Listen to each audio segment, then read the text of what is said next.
Alhamdulillah wasyukrulillah wala haula wala quwwata illa billah.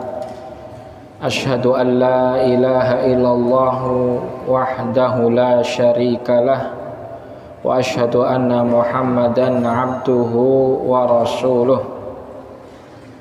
Allahumma salli wa sallim wa barik wa an'im wa zid wa takarram ala sayyidina wa maulana Muhammadin wa ala alihi wa sahbihi wa man tabi'ahum bi ihsanin ila yaumiddin. Fanas'alullaha ta'ala an yamunna alaina bi fadlihi wa karamihi wa judihi al-ilman nafi' wal amala salih wa yufaqihana fid din wa yaftaha lana futuhal arifin wa yarzuqana al-ikhlasa fil aqwali wal a'mal. Kama nas'aluhu jalla fi'ula an yaj'ala jam'ana hadha jam'an mubarakan wa tafarruqana min ba'dihi tafarruqan ma'suman marhuman wa la yaj'ala minna wa la fina syaqiyyan wa la mahruman. Allahumma amin. Ma'asyiral muslimin wal muslimat wa zumratul mu'minina wal mu'minat, jamaah pengajian malam Jumat di Masjid Asy-Syukur Kringo Palur atau masuknya Jaten, insyaallah, Karanganyar, yang dimuliakan Allah, sekaligus juga jamaah sholat maghrib. Alhamdulillah, segala puji hanya milik Allah subhanahu wa ta'ala. Wa syukrulillah, dan rasa syukur hanya kita tujukan kepada Allah. Pujian kita berikan kepada Allah karena Allah lah sumber dari segala kebaikan, dan rasa syukur hanya kita berikan kepada Allah karena semua kebaikan yang kita dapatkan, yang kita miliki, itu semua datang dari Allah subhanahu wa ta'ala. Maka di kesempatan sore hari ini Allah mempertemukan kita kembali setelah sekian waktu. Ini silaturahmi kami yang kedua, jamaah sekalian yang dimuliakan Allah, ke Masjid Asy-Syukur ini. Dan semoga silaturahmi kali ini mendatangkan kebaikan, khususnya bagi kami pribadi dan kepada jamaah sekalian, di mana di beberapa saat nanti kita akan sama-sama mengkaji ayat Allah subhanahu wa ta'ala, merenungi, mentadaburi, dan juga mengambil hikmah dari apa yang Allah subhanahu wa ta'ala firmankan dan Allah subhanahu wa ta'ala turunkan kepada kita sebagai panduan, sebagai tuntunan, sebagai petunjuk, yaitu Al-Quran. Bapak-bapak, ibu-ibu, jamaah sekalian yang dimuliakan Allah, ada satu ayat di dalam surat Al-Baqarah yang dinyatakan oleh Rasulullah SAW sebagai ayat yang paling agung, ayat yang paling mulia di dalam Al-Quran. Ketika Rasulullah ditanya oleh salah seorang sahabat, ayu ayatin fi kitabillahi a'zam, ayat apa di dalam kitab Allah subhanahu wa ta'ala yang paling agung? Maka Rasulullah SAW menjawab, ayatul kursi, yaitu ayat Al-Kursi. Tepatnya ayat tersebut termaktub di surat Al-Baqarah nomor urut ke-255 atau ayat ke-255. Nah, ini terdapat di juz 3, halaman pertama dari juz 3. Surat Al-Baqarah adalah surat terpanjang di dalam Al-Quran, lebih dari 2 juz.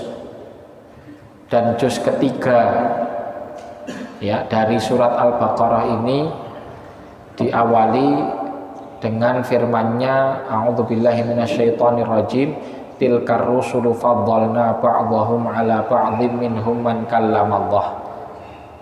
Kemudian sampai kepada ayat 255 itu adalah ayat kursi. Tadi di sholat maghrib kita sama-sama bacakan ayat kursi dan 2 ayat selanjutnya.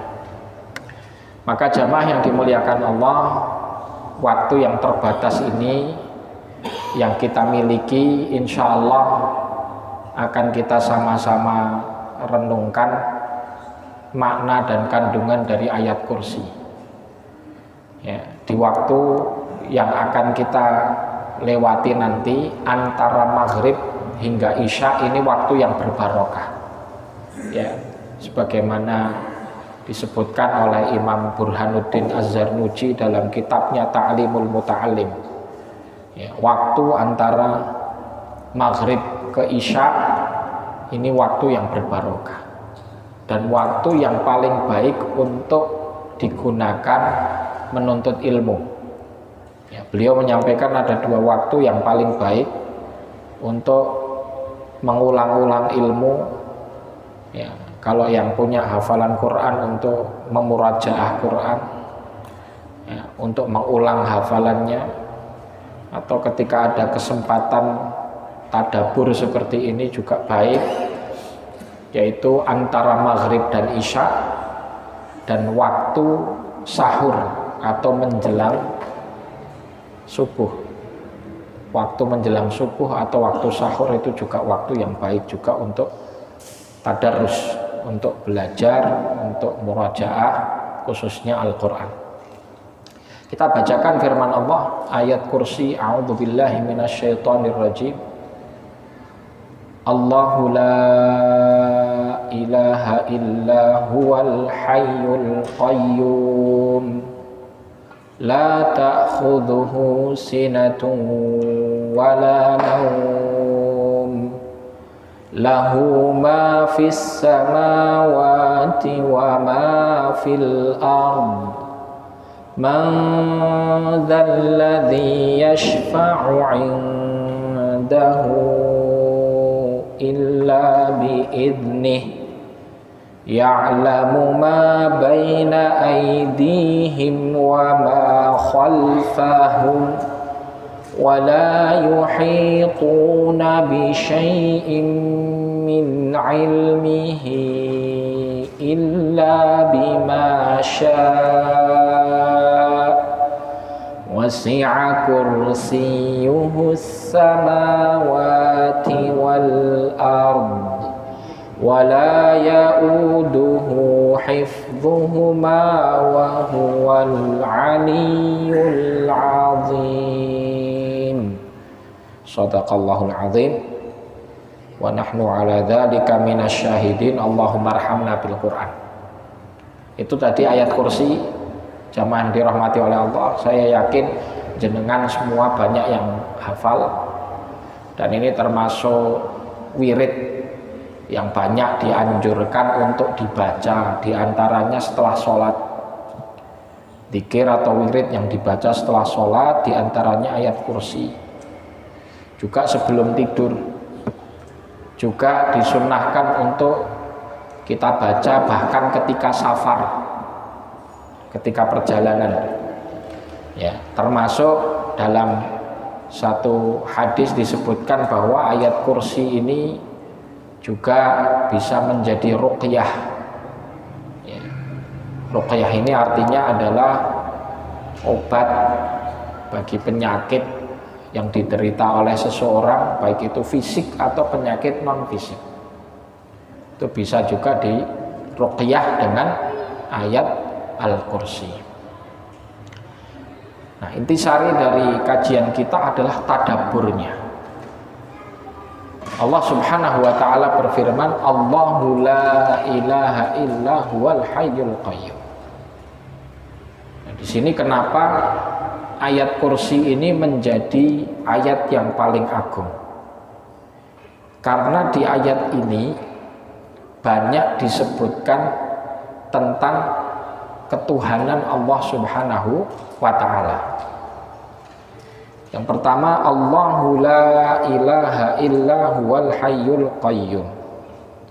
Allah la ilaha illahu, tidak ada Tuhan sesembahan yang berhak disembah illahu, kecuali Dia, yaitu kecuali Allah.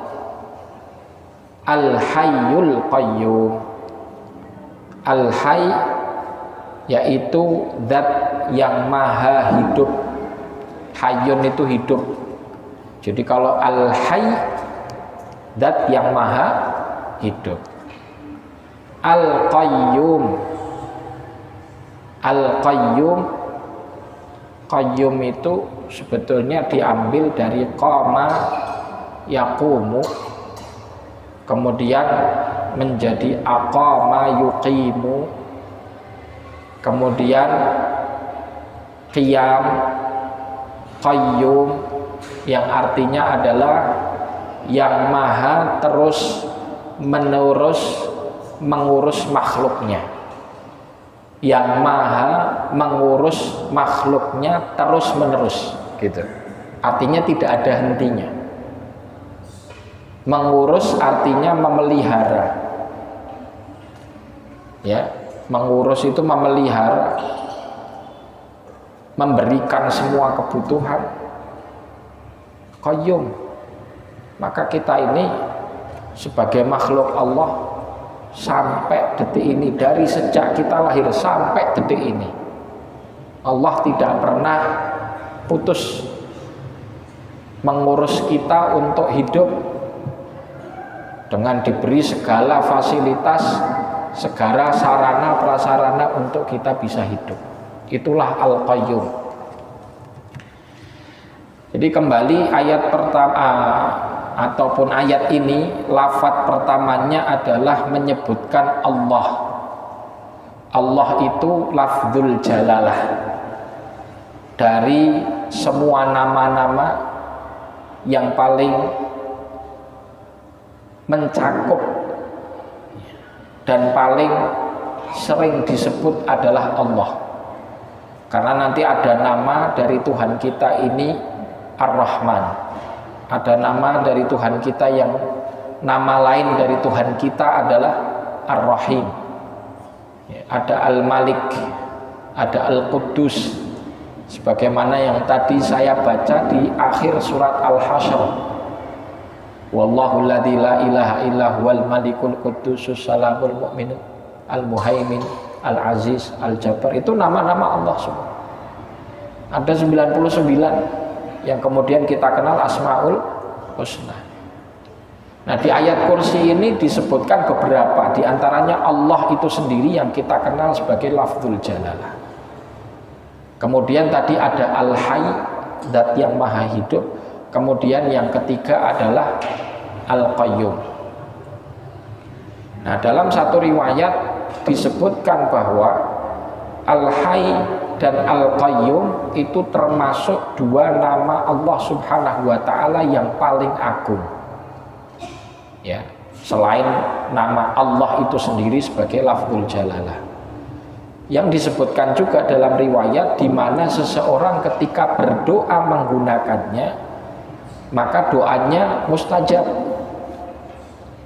Disebutkan bahwa doanya tidak akan tertolak. Dua nama dari nama-nama Allah yang paling agung, yang apabila seorang hamba berdoa dengan keduanya, doanya tidak tertolak. Maka Rasulullah mengajarkan kepada kita ada doa yang dimulai dengan dua nama ini, Ya Hayy, Ya Qayyum, birahmatika astaghits. Ya. Dalam riwayat yang lain ditambahi dua nama lain, ya Hayy ya Qayyum ya Dzal Jalali wal Ikram. Ya Dzal Jalali wal Ikram, bi rahmatika astaghits fa aslih li sya'ni kullahu wa la takilni ila nafsi tarfata ain. Ini doa yang diajarkan Rasulullah Shallallahu Alaihi Wasallam. Jadi kembali ayat kursi dimulai dengan Allahu la ilaha illa huwal hayyul qayyum. La ta'khudhuhu sinah. La ta'khudhuhu, tidak diambil atau tidak mengambilnya. Mengambilnya itu maksudnya mengambil dari Allah Subhanahu wa taala satu momen sinah. Sinah itu adalah kantuk, rasa kantuk yang sangat sedikit sekali. Kalau lebih dari itu namanya nuas. Dalam bahasa Arab itu ada sinah, ada nuas. Kalau kita ngantuk cuman les gitu, itu orang dalam bahasa Arab menyebutnya itu sinah. Ngantuk yang sangat kecil, sangat sebentar. Ya. Dalam terjemah Al-Quran disebutkan la ta'khudhuhu sinah, itu tidak mengantuk, intinya gitu saja. Nah ini saya perdetail lagi Pak. Ngantuk itu ada nuas, ada sinah. Ya. Nah sinah ini lebih tipis lagi. Mungkin sekedar angop-angop itu dalam bahasa Arab itu udah masuk sinah. Tapi kalau sudah sampai tekluk gitu, nah itu nuas namanya. Nah, artinya begini, yang sinah, yang merupakan ngantuk yang paling halus, paling tipis, paling kecil saja, ya tidak bakal menimpa Allah Subhanahu wa taala. Berbeda dengan kita makhluk. Makhluk itu ada capeknya. Nih, ada capeknya. 24 jam aktivitas itu mesti ngantuk, Pak. Ya, bahkan kita ini belum ngantuk. 10 jam kerja terus menerus itu kalau bisa tahan luar biasa. Ya. Orang nyetir mungkin 5 jam nonstop nyetir udah ngantuk. Itu kita makhluk. Ya. Sehingga dengan kantuk yang sebentar saja bisa fatal sekali kan bagi makhluk. Meskipun kantuk bagi makhluk itu juga nikmat. Ya. Nikmat Pak. Nah, kalau pernah ketemu orang yang diuji insomnia. Insomnia itu penyakit nggak bisa tidur dan nggak ngantuk, itu tersiksa sekali. Ya. Maka kantuk itu bisa menjadi nikmat dan juga bisa menjadi celah kekurangan. Kita sebagai makhluk, ketika kita ini mengantuk wajar karena kita makhluk. Belum lama kemarin ada teman kami, pimpinan salah satu pesantren, nyetir ngantuk. Momen sebentar tok itu beliau berangkat dari Karangpandan menuju ke Semanggi Solo lewat jalan Mojo, Bekonang, Mojolaban, ya. Nah sampai Mojolaban itu ngantuk. Padahal waktunya sore, sekitar asar. Habis rapat di pesantren, beliau punya jadwal taklim sore, mungkin jam 4 lah, ya di Semanggi, ngejarkan itu ke sini. Momen sebentar tok ngantuk, les mobilnya nabrak pohon. Alhamdulillah Allah masih jaga. Beliau cuman ya ampak gitu istilahnya karena benturan dengan apa? Setir. Padahal Masya Allah itu mobilnya sampai tengahnya itu yang nabrak ke pohon sampai dekoknya itu hampir, ya Allah, kap mobilnya itu lumayan. Tapi Allah masih jaga. Itu hanya gara-gara apa? kantuk.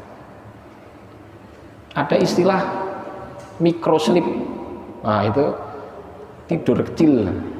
Mikro itu kecil, sleep itu tidur. Itu sering juga terjadi di jalan tol gitu. Cuman ngantuk yang sebentar tok les gitu. Bisa fatal sekali. Nah, maka bayangkan seandainya alam semesta ini yang diurus oleh Rabb Tuhan yang Maha Esa, kemudian Tuhan ini memiliki celah atau kekurangan berupa kantuk sebentar saja, les.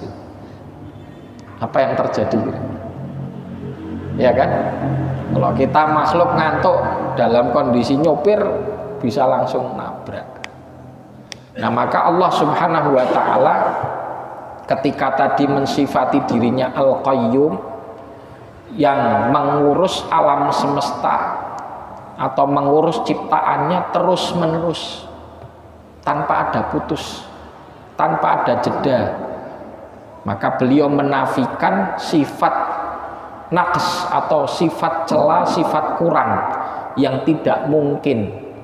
Maka ini diistilahkan para ulama sifatul muhal, sifat yang mustahil dimiliki Allah Subhanahu wa ta'ala, yaitu rasa kantuk.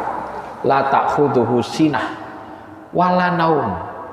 Kalau ngantuk saja tidak, apalagi tidur. Allah mensifati dirinya begitu. La ta'khudhuhu sinatun wala naum. Lahu ma fis samawati wa ma fil ardh. Lahu, baginya atau kepemilikannya lah. Kepemilikan siapa? Allah. Ma fis samawati wa ma fil ardh, semua yang ada di langit dan semua yang ada di bumi. Loh, ini ayat ini mengukuhkan kepada kita semua yang ada di langit, semua yang ada di bumi itu kepemilikan Allah. Termasuk diri kita, termasuk sertifikat yang ada di rumah kita, termasuk mobil yang kita kendarai, deposito ataupun rekening yang kita simpan, aset-aset yang sementara ini kita kuasai, itu hakikatnya milik Allah. Lahu ma fis samawati wa ma fil ardh. Kenapa semua yang ada di alam semesta ini, di langit dan di bumi, semuanya milik Allah? Karena beliaulah yang menciptakan. Allah lah yang menciptakan semua ini di alam semesta. Lahu ma fis samawati wa ma fil ardh. Man dzalladzi yashfa'u 'indahu illa bi'idnih. Man dzalladzi yashfa'u 'indahu. Siapakah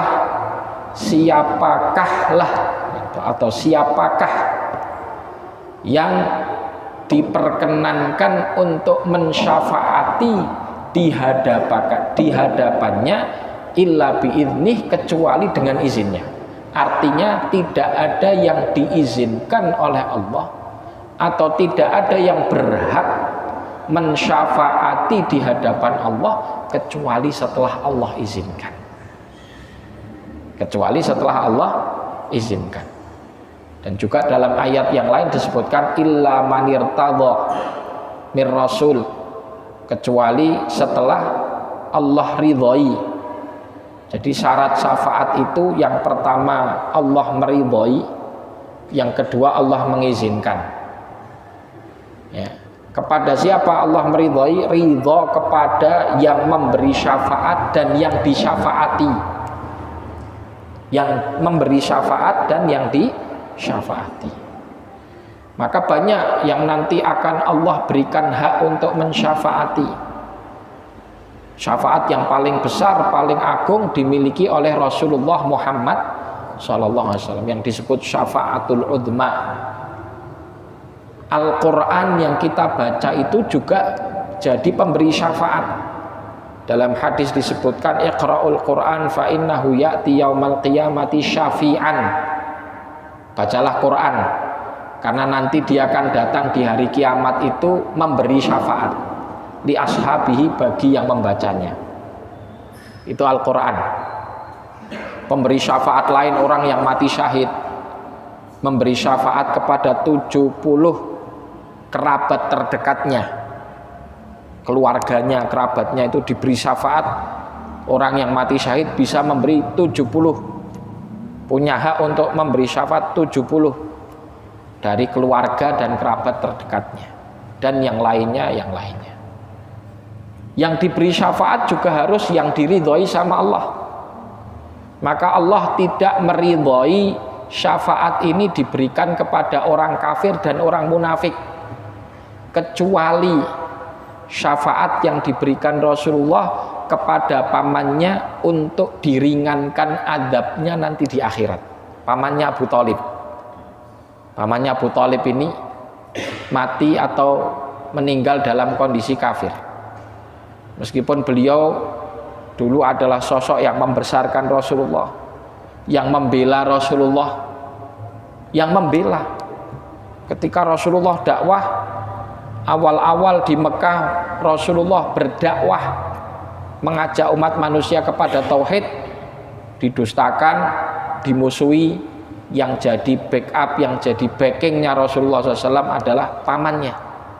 Tapi sayang, hidayah hanya milik Allah, maka paman ini meninggal dalam kondisi kafir. Rasulullah SAW mensyafaati pamannya untuk diringankan adabnya, nggak bisa menghilangkan, nggak bisa mensyafaati untuk ditiadakan adab, nggak bisa, tapi meringankan bisa. Dan itu khusus hanya kepada Abu Thalib dari Rasulullah SAW. Ya.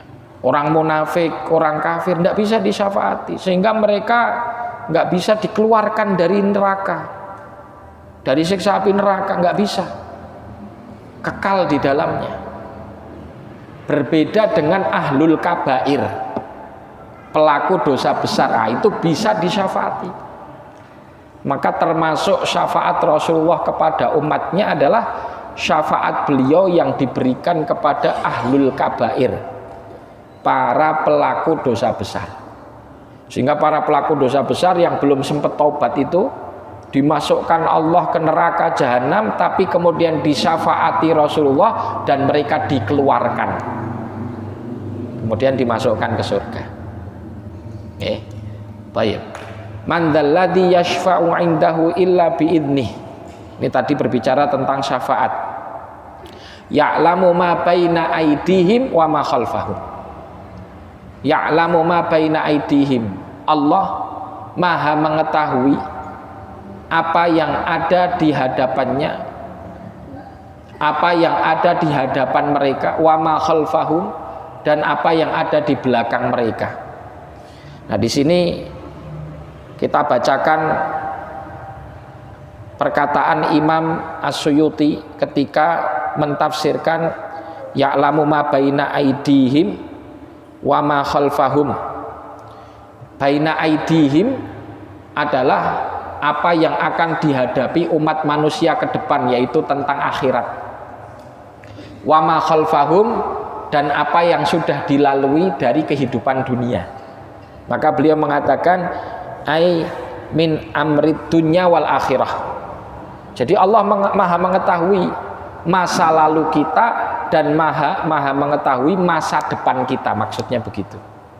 Ma baina aidihim itu masa depan, wa ma khalfahum masa lalu. Allah maha tahu. Ya. Kalau dalam terjemah jenengan akan dapati dia mengetahui apa yang di hadapan mereka dan apa yang di belakang mereka, gitu. Diterjemahkannya letterlek begitu. Mengetahui apa yang ada di depan dan apa yang di belakang. Tapi ahli tafsir menjelaskan, seperti Imam Jalalain ini, Jalaluddin As-Suyuti dan Jalaluddin Al-Mahalli, menyebutkan bahwa yang dimaksud masa depan itu akhirat, dan masa lalu itu adalah kehidupan dunia. Ya'lamu ma baina aydihim wa ma khalfahum wa la yuhituna bi syai'in min ilmihi illa bima sya'. Ya. Dan tidak ada yang mengetahui sesuatu apapun tentang ilmunya. Mengubah tanah, Pak, itu bisa dirubah jadi logam. Ya. Dengan ilmu teknologi modern. Ada profesor di ITB itu menemukan cara tanah itu bisa dirubah menjadi logam hanya dalam waktu kurang dari 2 menit. Itu dengan dipanaskan, beliau punya alat gitu, meneliti tentang bagaimana logam itu bisa dibentuk di luar angkasa, karena logam ini asalnya dari benda langit. Dalam Al-Quran disebutkan wa anzalnal hadida fihi ba'sun syadidun wa manafi'u linnas, dan kami turunkan besi itu sumbernya itu dari langit diturunkan. Jadi kenapa kok tambang nikel, tambang kuningan, tembaga, besi, emas, ini sumbernya sebetulnya dari benda-benda langit yang dulu jatuh ke bumi, kemudian tertimbun sekian waktu, ya kemudian disitulah kita ketahui sekarang jadi apa? Jadi tambang tadi. Nah kemudian ternyata matahari dengan panas yang begitu dahsyat itu bisa merubah zat benda yang asalnya itu dari tanah bisa jadi logam. Ini kan bagian dari ilmu yang baru diketahui, ya kan? Dulu orang nggak ngerti itu masalah itu. Nah, bagaimana orang bisa ngerti ilmunya itu? Allah yang ngasih tahu. Dulu Pak, nikel tuh nggak ada harganya dulu. Tambang nikel itu buat apa? Orang lebih mencari batu bara daripada nikel dulu. Tapi sekarang ini jadi rebutan. Ya, ngikuti perkembangan beritanya ya. Di mana itu? Daerah Morowali, daerah Konawe, Sulawesi, ada tambang nikel di situ. Kenapa? Karena ternyata nikel ini dibutuhkan untuk membangkitkan energi listrik. Jadi untuk bikin baterai, aki, litium. Maka sekarang ada mobil listrik, ya. Yang dulu kita ketahui ya namanya mobil itu bahan bakarnya solar sama bensin. Sekarang tidak perlu, ya, dicas kayak HP itu mobil ini bisa jalan. Ini semua teknologi ini Allah yang ngasih tahu. Ya, tapi bagaimana cara memberitahunya Allah Subhanahu wa Ta'ala? Yaitu dengan Allah ciptakan bagi umat manusia akal. Kemudian akal ini bisa meneliti, bisa mencerna, ya, bisa mengurai, sehingga mendapatkan realita-realita baru dari ilmu pengetahuan. Nah, ini masuk kepada firman-Nya wala yuhituna bi syai'in min ilmihi illa bimasya. Dan itu yang sedikit sekali, karena banyak hakikat dari alam semesta ini yang belum kita ketahui. Ya, tentang jangankan kita bicara yang di langit sana yang jaraknya berjuta-juta kilo, yang di dalam bumi saja kita ini banyak yang belum tahu. Ada gua yang masih misteri, belum diketahui kedalamannya. Ada palung di dasar laut yang belum pernah ada makhluk berupa manusia itu sampai ke situ dan mengetahui hakikatnya. Itu padahal masih di bumi. Ya, dan banyak hakikat-hakikat di bumi ini yang belum tersingkap. Maka Allah berfirman, "Wa ma utitum minal ilmi illa qalila." Tidaklah kalian ini diberi ilmu kecuali sedikit. Maka Allah melanjutkan, man dzalladzi yashfa'u indahu illa bi idnihi ya'lamu ma baina aydihim wa ma khalfahum wa la yuhituna bi syai'in min ilmihi illa bima syaa wasi'a kursiyyuhus samawati wal ard. Nah, di sini kemudian Allah menyebutkan salah satu makhluknya yang bernama Al-Kursi. Nah, disinilah ayat ini dinamakan, diambilkan dari kata-kata ini, wasi'a kursiyuhu. Apa itu kursi? Disebutkan oleh para ulama, al-kursi maudhi'u qadamir rahman. Ya, maudhi'u qadamir rahman. Juga disebutkan wasi'a kursiyuhu, ya, Kursi itu disebutkan wa maudhi'u qadamir rahman. Kalau letter luck-nya kita pahami begini, tempat diletakkannya qadam itu kaki, ar-rahman yaitu Allah subhanahu wa ta'ala. Tapi banyak ulama tidak menggambarkan kaki sebagaimana kakinya makhluk. Apakah Allah punya kaki? Ada dua madhab. Madhab yang pertama mengatakan ya kita menetapkan sebagaimana yang ditetapkan Allah dan Rasulnya. Kalau Allah dan Rasulnya mengatakan Allah punya kaki, ya kita percaya. Tapi madhab yang kedua mengatakan, oh jangan kamu katakan Allah punya kaki, karena nanti kamu akan berpikir kakinya Allah itu kayak kakinya makhluk. Nah, sehingga mereka lebih memilih untuk memasrahkan maknanya kepada Allah dengan mengatakan wallahu ta'ala a'lam. Tapi yang jelas kursi ini makhluk yang sangat agung. Disebutkan dalam hadis permisalan kursi dengan alam semesta. Alam semesta itu apa? Galaksi Bima Sakti ini, Pak. Alam semesta itu dibanding dengan kursi bagaikan cincin yang dilempar di padang pasir. Cincinnya ini alam semesta, padang pasirnya itu kursi. Padahal kursi itu tidak lebih besar daripada arsy.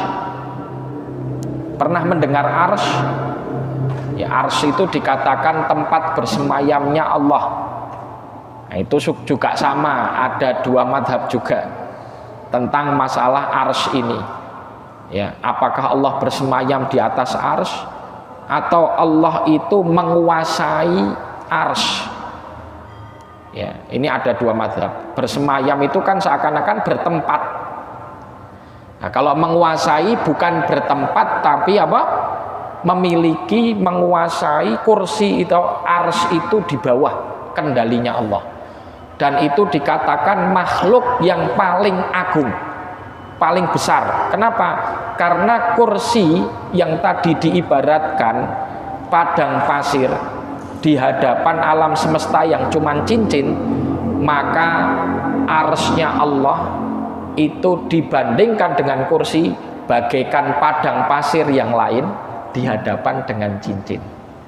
Jadi kursi itu cincin, arsy itu padang pasir. Padahal kalau kita lihat bumi, begitu besarnya bumi ini, itu dibandingkan sama planet Jupiter aja udah berapa kali lipatnya. Coba Pak jenengan googling perbandingan bumi dengan Jupiter. Kemudian perbandingan Jupiter dengan matahari. Ya, padahal satu tata surya ada matahari dengan planet-planetnya. Ini kan disebut satu galaksi, galaksi Bima Sakti. Itu bagaikan cincin yang dilempar di tengah padang pasir. Maka berapa besar kursi? Kemudian seberapa besar arsy? Arsy ini bagaikan padang pasir lain yang mana kursi tadi hanya cincin saja. Ya Allah. Terus kita ini sebesar apa di hadapan Allah Subhanahu wa ta'ala?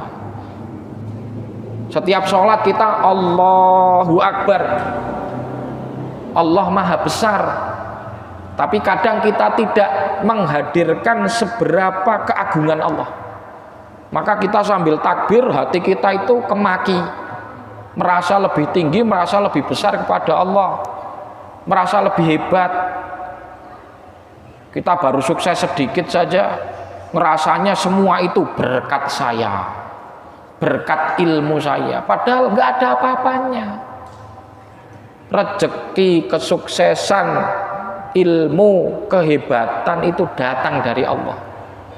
Kita ini fakir, nggak punya apa-apa. Ya ayuhan nas, wahai sekalian manusia, antumul fuqara'u ilallah. Kalian itu makhluk yang fakir membutuhkan Allah. Wallahu huwal ghaniyul hamid. Dan dialah Allah, zat yang maha kaya dan maha terpuji. Maka orang kalau membaca ayat kursi itu harus punya penghayatan sampai sedemikian, khususnya ketika sampai kepada firman-Nya wasi'a kursiyuhus samawati wal ard. Kursinya Allah ini luasnya mencakup langit dan bumi. Bayangkan Pak, ini cincin ditaruh, kursi itu luasnya berkali-kali lipat daripada itu. Maka wasi'a kursiyuhu samawati wal ardh itu luasnya kursi mencakup luasnya langit dan bumi. Ya, kita tutup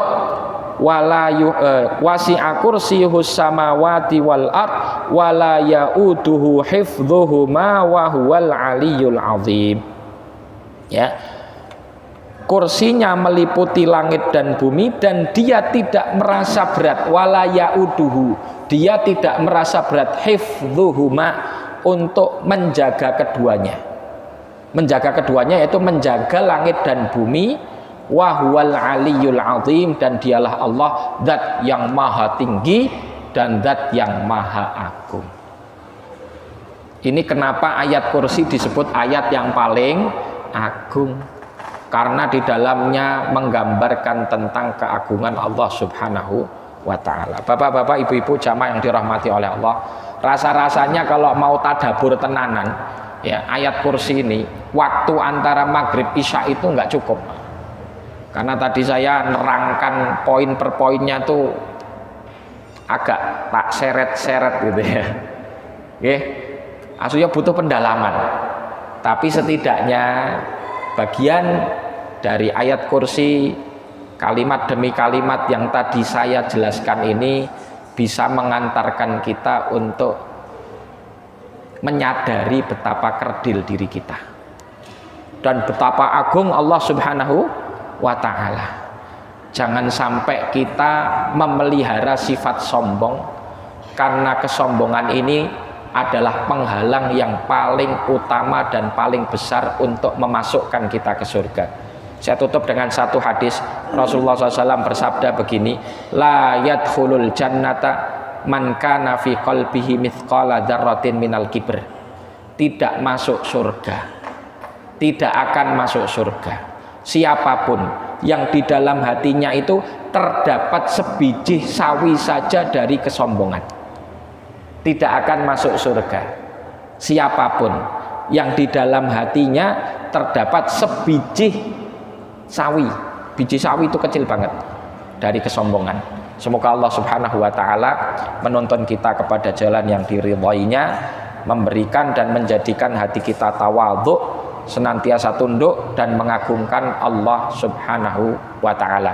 Demikian majelis taklim di kesempatan kali ini, semoga bermanfaat. Wa shallallahumma wa sallim wa barik ala Muhammad wa ala alihi wa sahbihi wa sallama tasliman katsira.